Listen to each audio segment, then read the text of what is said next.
there, beloved Ascension Pioneers, and welcome to another one of my Ascension updates. It's pretty much time to do one, isn't it? So during the last few days, I was on a beautiful nature mountain retreat break, and sometimes when we're expanding so much, we just need time to really stabilize that energy in our presence. So for me, that means to really become that pillar, as in the journey of going to the mountain, to going to that high elevation point, really resonates with us going that way internally as well.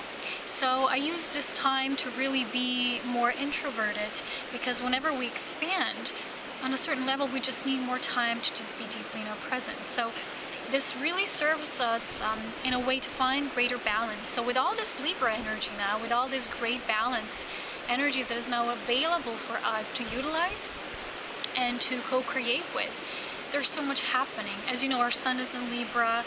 Venus, the planet of mastering agape love, now went into Libra. So Mercury is going soon retrograde, and again is going to turn back to Libra. So there's going to be a lot of bringing ourselves into that energy when we harmonize ourselves and are relating to the world at large and to each other. So today I was sitting on my mountain beach after intense mountaineering day yesterday, when I was in the second tallest peak of Julian Alps, and you can see the view at the end of the video to enjoy a bit. And the thing is that I was just sitting with myself, and I was suddenly guided to do a bit of a energy reading for the monthly podcast for October, and you can see that it's going to be soon available as the new energetic month begins. And as you know, this is on my SoundCloud profile, so you can find that there soon in a few days. But today, during this another entering, because we are entering the season of eclipses, and going to be really pretty much intense, because this is going to relate to the previous season of eclipses in the spring, and now the fall energy, and we're kind of culminating, merging the two as one, as we're seeing what is really unraveling in our internal world. As you know, the journey is an outward experience, while the path of inner meditative self is always a constant. We're always there. So it's both. It's internal and external. It's us relating to the internal beloved and to the beloved in our external reality. So during this video segment, I really wish to bring a few focuses on how can we harmonize a bit more during this energy transit. So one of the guidances that, directions that I received was about this harmonization of energy when we exchange our energy with other people. So I was guided to a few beautiful energy exchanges with a few people in my life, and everything just happened spontaneously. It was just random guidance, but as you know, there is no such thing as random guidance. So the focus was on sharing from our heart and allowing ourselves to receive, but not limiting to what that reception might be. I remember a while back, I was tuning into Larkma's audio recordings when they share podcasts on their page through the Pleiadian View. And it was a lot shared there about money, and how a new way of having these structures is to build our inner resources through sharing from the heart. It's not that conditional, kind of way. As you know, we're still in the physical reality in a sense. So all of those of us who really know that the concept of money, it really doesn't serve us, and on a higher level of our dimensional expression, it's no longer needed. But while we're still in this transition age, it means that we need to find the balance of how we can kind of live between the two worlds. It's not completely being, in a way, how to say this, but completely ignore the external reality and becoming self-sufficient and interdependent, and at the same time becoming too materialistic or, too conditional in what we share. I'll give you my example. So what I share in my journey was always unconditional. What I like to do is not so much focus on discussing things with random people who sometimes they want to understand things, but they want to access this through another person, let's say me. And the thing is, why I share this everything freely is how my spirit guides me. It's to really, really share from the heart space, unconditionally, no strings attached, but really as it flows in the moment. And this abundance of inner resources that I'm sharing is always providing me some form of external abundance. But what Larkma shared in their view is that a lot of us who are doing the work this way we're gonna have more challenges because we're not business oriented, because we're not putting labels or financial resources to what we do. Of course, we still need to be supported. You know, we still have human bodies that are physical at this form, but we need to find a balance to stop denying that we are, in a way, material beings at this form, and on the other hand, being too focused on what we can achieve and what we can receive from the source that we kind of give too. So this is very linear. I give you, you give me back something in return, and needs to be an equal amount of this or that. I'm going to give you an example. So as you know, we all have our individual purpose, and that purpose that requires attention and focus and commitment, devotion. That is what Ascension journey is all about, finding your ray of purpose and following that ray. Of course, we still do sometimes daily chores and possibilities in this reality, but that means that our focus, our main focus, will be within our direction, our life path. So, for example, I'm not an organic farmer. I'm here to be a pure conduit for Spirit, for Holy Spirit's light, to share these workings of art through what I do, in any form or matter, how I'm guided to in the moment. That is my main frequency and utilization of my variation of creation. So for someone else, it might be something different. So I was exchanging something. Somebody wanted to send me something, and I asked them, so you also make this, because I really like something. And they said to me, yes, I do, but you can also make it yourself. And they gave me recommendations, and I said to them, of course, I know I can. But because I'm so specifically driven to the things I'm doing, I usually don't have time to do everything myself. I can, you know, mechanic my own car. I can do such things. I can, but if I would do that, I would put my focus there. And learning these skills, and, you know, that means that you want to do everything by yourself instead of just following with what is authentic for you, what is naturally flowing through you. And a lot of times people perceive that abundance is that you're going to be completely inner resourceful, meaning that you're going to provide everything in your life by yourself. And for me, I would rather exchange energy into something that I know how to do, or pay somebody who does that through their uniqueness, than create it myself, which probably I'll use more time. I'll have to neglect some of the things that I really want to do, and it's just how it is. So you see, it's not a matter of time, it's a matter of where we devote our energy. This is where our harmonization on the next level comes from. So I had a few other energy exchanges. For example, I've seen, because I was clearing up my space, and I've seen this dress that I've only worn once, because it's very pretty, very beautiful dress, but it was too short for me, and I instantly saw a vision of one of my divine companions, and I was like, wow, this is for them. I just knew it. So I recommended to them, if they want to receive this gift, if they're open, and if they find something for me, they can exchange back without that I'm limiting what that is. So Spirit showed me this is how we practice. This is how we practice becoming pillars of the new. Not everybody's going to be used to this, because people usually want money in return. And I get it. We still need food. We can't really just collaborate with things and create with things that maybe are not on all levels serving us. We need all levels, of course. But there's a great balance when we trust that when we're guided to such an exchange, that exchange will be bountiful and it will be needed for us, while still keeping maybe a bit of the old, but then already transitioning in these new ways. Because what we're doing is we're not sabotaging the system, we're not going against the current system. As you know, it doesn't serve us. We're creating our own system, and if we don't do it as the first wave of volunteer souls and Ascension pioneers, nobody will do it for us, because there is nobody before us. We are the ones. We're this generation that's doing it. We're setting these standards for the generations yet to come. They're leading us further and further into the new age. So one example is, I've met somebody when I was mountaineering last week, and they said to me that they had these apartments that they were putting up for rent. So somebody came, didn't want to pay, and then I said, aha, but you already don't have that in the system, so it doesn't go through the system. And they told me, well, maybe that's my karma that I didn't, you know, like justify through the system what I'm doing. That was kind of like more just for me. And I guess I should be serving my country by paying the system. So I said, wait a minute, it's not only about karma, you have to think deeper.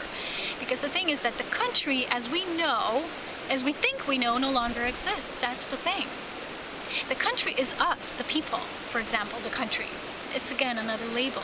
But the power, the guidance, the masters, that's us.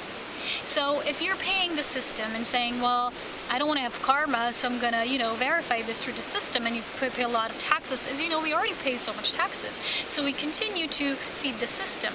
And if that system really went, put those funds in the country itself, each country would be flourishing right now.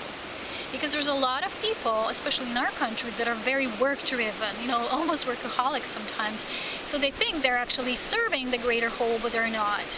Serving the greater whole and great harmonization comes from your own inner intellect, from connecting to the divine intelligence and not bypassing these structures that, in a way you don't see neutrally and objectively what's happening in the system. So you're not smart enough, and you're doing moves that, of course, you have good intentions, but in the end, you're really not serving the greater good. So the country is us. So we need to take the power back into us. The country's the people. It's always been the people. And when you put the money to the system, you're not really giving it to the people, because it goes in certain streamlines that you don't even see, and you never will see, because it's so corrupt. And it's already paying debts and all these things that we weren't even connected with. It wasn't even ours. So the thing is that if we want to create these resources and through harmonization, we gotta become interdependent, self-resourceful, and yet smart. So this is the new Ascension guidance, is not to be always so airy-fairy, fluffy-wuffy, to really know our part, to know your play, where you stand in the divine equation of all. What are your gifts? What are your talents? And then create your internal resources with these talents without dispersing your energy too much. But also, value the art of people who serve the greater good by unconditionally giving without any labels, attachments, hopes to receive back, because people like me, and there's many others probably as well that, I don't see because they're doing their own thing. But we never ever ask for anything because we trust our source, and yet the source also flows through the vertical, through the people. Through the horizontal. The vertical flows through the horizontal, through the people. And what Larkma shared was that sometimes people don't see this. They don't value. And I've learned in my own experiences with people is, I'm going to give you one example. If something is very pricey, people will usually think that's so logical. Left brain thinks, not the divine intellect. Thinks, well, better price must be a better product. Or, very pricey services must be very good. The person must be very talented. Obviously, it's not always the case. Sometimes people do things for free that you wouldn't even imagine engaging in because you think, ooh, this must be some sort of a ripoff. Or sometimes what we do is we take things for granted. I have a lot of people that follow what I'm saying and take it in their own hearts, not following me, that's the difference. But when I go sometimes, when I went this summer for a few weeks, maybe even a month, people were writing to me, where are you? We miss you. We miss your posts. Everybody was missing this energy. So when the energy is missing, and it's not missing, you just feel it as absent because it's not physically there. Energetically, it's always there. I'm always doing my service just by being myself and just by being this pillar of light. But the thing is that we only sometimes notice something when it's gone. And during the time when it's there, it's constantly there, we never think of, ooh, how can I contribute to this? This is a part of something greater. So people who share what they share, donation-based only, they're not always supported because people don't implement that. They take it for granted. I'm sorry, guys, this is where we are still. I'm noticing with people how they pay things. They only wish to pay if they think, what am I going to get somehow, what am I going to benefit from it? I'm not saying everybody, but there's a lot of people who are in awareness still there, and that's not harmonization within the new. The new system is the system of us. It's unconditional, it's pure love based, it's sharing from the heart, and when you really trust that no matter what you put out there, even if you sometimes think, well, is anybody even supporting or listening or contributing? It's always you. It's always between you and source. And to have that level of trust is to move on to the new. And like I said, nobody will do it for us. You can start implementing this maybe in your circle of close friends, of your divine companions, by trying out sharing something from your heart that you feel. It's instant spirit guidance, like it was for me when I saw that dress. It was seeing the dress and that person, and I knew that it belongs to them. But not saying, I want this in return, but by saying, there needs to be some sort of energy exchange, because that's how we're practicing the new. You see, it's just how we're practicing. It's going to be more and more anchored in our grid that we're co-creating together with these tiny examples for setting the bar. So what happened is you don't do this conditionally. Whatever the amount, whatever comes through, no matter how kind of energy contribution, as long as there's an even amount of change, that the cycle keeps going. A lot of times, you know, I'm going to give you one example with the donation-based prototype, which is always, I knew since I began this work that it's how it needs to be. And, you know, I still see people don't value this. It's just how it is. I never ask to receive donations because I just put it out there and I trust. But the thing is, I've noticed that people, if they just follow something, they get so used to it, they never think, well, how did this change my life? How did this affect? What can I give in return? It doesn't have to be money even. You know what I'm saying? So, for example, when I listen to somebody and I feel I've profited somehow internally or externally, because that's a direct result of it, I felt some sort of benefit was there, and I always contributed. For example, when I listened a few podcasts from Larkma, I went directly to their donation page, and although I myself am donation-based, and it's not about, you know, I've noticed that people who don't usually have lots of physical money in a way, they will always donate, because we like to live in this zero-based, infinite space of receiving, giving and receiving, like to be overflowing, never really take for ourselves and then keep. We're just flowing. So you trust. And when I feel this is something, it's just for me, and it impacted my life, I instantly go there and I pay that forward, that energy forward. So those of us who understand how the new reality is based, and who are the pillars of it? Us. Then we do it. We take conscious participation. If we don't do that, well, we're not really, we're just thinking about it, but we're not really doing it. Because I said the new is a space of our conscious embodiment. It takes our participation. So you can observe the whole world, what everybody talks about, moving in the new, shifting in the new, what's going to be in the new paradigm. If you're not going to be one of those who are going to be consciously participating, that's how it is. That's how it begins. Another example is to really understand our own value. This is where it comes from. When you understand your own value really deeply, then you will know that another person has value too. So that's why I do those things for others, because I know my own value, and it's priceless. It doesn't have a price tag. It just flows. It's constant spirit expressing itself in form, without form, and in form again. And for example, is a lot of people who never try to do art on their own, and they don't know how long it takes and what a very detailed process it can be. It can take hours and hours, and when they think it just happens like this, and they can't value it. So if somebody who never tried it and they don't know what it means and how you channel these energies through and how devoted you are, they never had an actual experience with it. So naturally, their own system of value, they don't value that thing. So when we're really working with our soul essences and we harmonize from within, we understand and we respect. We have that core-based respect for what people are sharing from the heart, and if we resonate, we somehow contribute with whatever we can.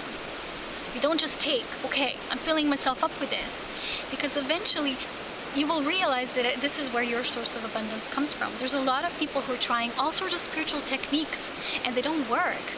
You know, they say, I'm doing spiritual focus, I'm so devoted, I'm putting so many hours into it, so why is it still not working? Why am I still not in perfect flow? How can you live like a free being? Because you live in a space of infinite giving and receiving. It never ends. You're just overflowing. And people still don't trust that this is what creates abundance from source. You see? And we need to set the bar. Nobody else will. And what could be the other example of this? When you really just live that way, you understand that it's always been between you and source. And when you don't, it seems like a different story.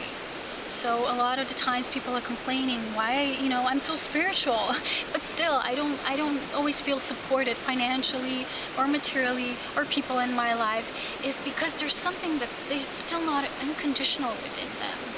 And this is where we need to do our inner research. So this Libra energy is bringing us that balance. Balance is like this constant. You know, it's like the infinity symbol. I've explained this once. The source point in the middle is always still. You go around it just a little bit, this point goes as well. And they intertwine like this. As long as the scales, universal scales, are always in balance. So it's not a matter of hard work, keeping it hard, trying so hard. Business perspective, this is another old approach. This is another harmonization energy that needs to be examined. Why do we still use the word business? It's really not so much of a positive connotation, because it involves the word busy. And when you say busy, it means that you're always full. So when we're always full from the outside, it means that we're not fully open and transparent to receive the divine guidance. Because imagine if you have so many thoughts, you can't even hear your true inner voice, because there's so much out there in your field that surrounds you. And this is kind of like the same thing. If we're too busy, we're scattered, our energy dissipates. We're not really masters of our inner harmony, of balance, of peace, of bliss. So it all begins here, my beloved ones. It really, it's a call to self-inventory. This is a call to really grow up. Financially, spiritually, emotionally, mentally, on all levels. But first and foremost, allowing the great light of spirit work through us, and all those ego layers or fears that are still there, just drop them. Maybe you can try one simple exercise when you feel you're not supported, and you feel, I only have, let's say, $10 left, and you feel, I need to hold on to them. You know what I do, for example, when I empty out my PayPal account and I have zero, and I get maybe like a small amount, and there's like this small percentage, and you have almost a feeling like, I'm moving more again to building up, finances up again. And no, I for example, I'm guided to invest in something small, let's say a crystal, just as an exercise. Can you live in that zero space of infinite abundance? I've noticed, and I've talked to people, it's very hard for them, because they think, then something's going to happen and I won't have for this and this, and this is where all these fears come up. That's what we need to do, those inner exercises. That's what we really need to, sorry I'm laughing because it's just funny. It's true, that's how we sometimes act as human beings, And this is where our inner resources come, when we really deal with those fears. And the word business is just old, because it keeps our focus into the product or into the outcome. What am I getting? Business is profit-based. Non-profit organizations are not profit-based. They're based on sharing, on communing. So how can these new communities of divine love really start to come into beingness when we're still plugging into this old mode and old ways and resources? And sometimes people begin to ascend internally, but they can make the moves in their physical lives, and they falter and they say, I'm just going to go back to my old job, even after they already quit it. And they adjust a bit, so it feels like you're just arranging the furniture in your sacred space, but the energy is still the same. Sometimes you just need to get rid of something, or find a new way, or find a new view. And just rearranging the furniture and recycling the energy won't always work. And that's another example I wish to give. No judgments made here, just an observation that sometimes when I really notice where this old recycling of energy takes place is on Facebook. Because there's a group of people, who really doing the thing and sharing and creating and just sharing. There's also a group of people who are constantly reposting, discussing, debating, commenting, just recycling. So none of it is ever new. They don't start to create from their inner flow and maybe sharing that, or starting, moving out into the world. That will be our theme for October, by the way, moving out into the world if you haven't yet, with your gifts, with your soul gifts, to be of greater service. And they just recycle the energy. They keep being in that flow, and nothing new can really enter. Because Ascension is constant expansion. It means that every day, a new opportunity, a new way. You always find something new, and to live that way is infinite abundance. Why? Because you're constantly expanding as Source does.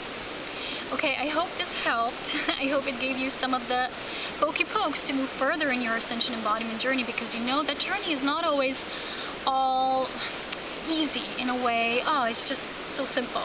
Sometimes these challenges will make you go deeper, because we all need to grow up. We need to become spiritual adults. We need to walk our self-mastery and really become the conscious divine conduits of light, pillars of light, lighthouses for everybody, because the awakening world needs us, and we need ourselves. So this is how we can bring more harmony, how we can do that internal balance of the polarized opposites and start living our new, not just talking about it. Okay, I'm wishing you so much love, wisdom, and power as always, straight from a mountain beach. And you can see some of the mountains here as well. Take care. Bye-bye.